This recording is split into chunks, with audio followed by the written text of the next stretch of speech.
Océane de Chambord. Chambord, je sais pas c'est où, mais Océane. Parlait de la mer tantôt. Océane, Chambord. Elle dit que c'est au lac Saint-Jean. Il y a un lac, Océane. Voilà. Océane. J'aimerais avoir des éclaircissements sur les mandats. Si la personne ayant fait un mandat décède et que le dit mandat n'est pas homologué, y a-t-il des complications à prévoir, notamment avec le gouvernement? Bien, c'est sûr que si la personne est décédée, le mandat n'est d'aucune utilité. La personne est décédée.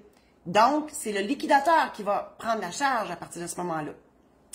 Donc, aucune complication. Je comprends, en tout cas, je lis entre les lignes que la question, c'est peut-être que la personne, elle était inapte, mais on n'a pas eu le temps d'homologuer le mandat. Moi, ça m'est arrivé une fois.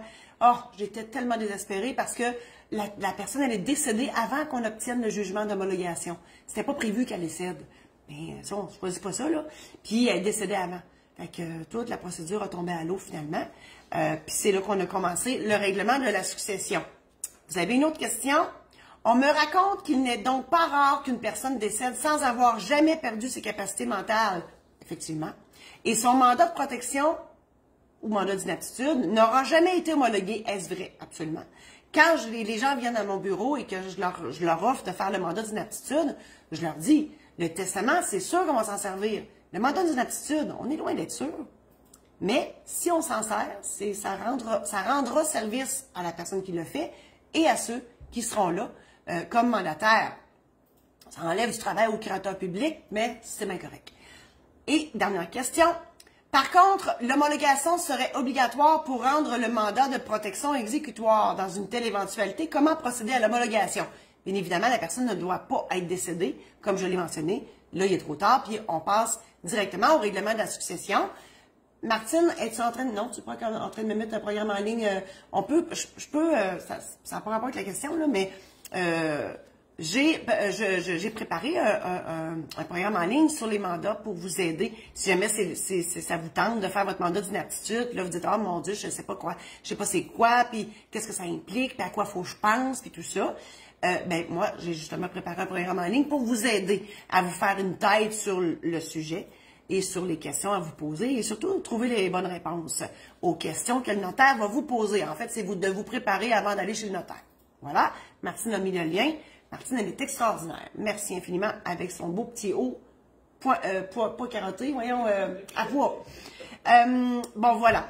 Et l'homologation, effectivement, si la personne elle est inapte, le processus, c'est de faire homologuer le mandat, qu'il soit notarié ou pas. Hein. Contrairement au testament, le testament notarié n'a pas besoin d'être vérifié à la cour. Les autres formes de testament, oui. Mais le mandat d'inaptitude, contrairement au testament, qu'il soit notarié ou pas, il devra être homologué par la cour. Parce que le législateur a dit, ben, d'enlever les pouvoirs à quelqu'un pour les donner à quelqu'un d'autre, c'est comme un petit peu important, il faudrait mettre un juge là-dedans. Voilà. C'est ça le raisonnement. Donc, le processus, c'est d'obtenir l'évaluation médicale. Donc, un médecin, il faut qu'il détermine si la personne elle est réellement inapte. Ensuite, une évaluation psychosociale. C'est une travailleuse ou un travailleur social qui fait ça, qui va dire probablement la même chose. Donc, il va déterminer, ce professionnel-là détermine comment se comporte la personne inapte dans le temps, dans l'espace, elle met sa sacoche dans le frigidaire, le jambon dans l'armoire, qu'est-ce qui se passe?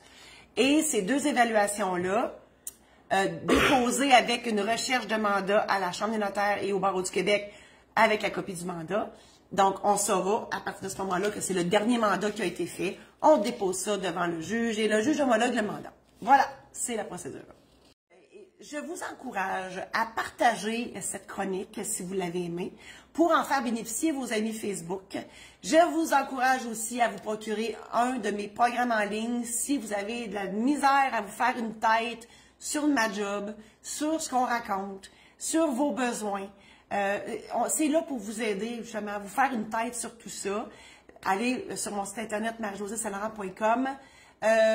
Si vous ne le savez pas, j'ai écrit des livres, des anecdotes, c'est des recueils d'anecdotes croustillantes et abracadabrantes de ma profession de notaire, des histoires vraies sur maisondédition-saint-laurent.com. Et vous pouvez revoir les chroniques sur YouTube. Vous n'avez qu'à chercher Notaire pas ordinaire et tout est là. Merci infiniment et je vous dis à la semaine prochaine.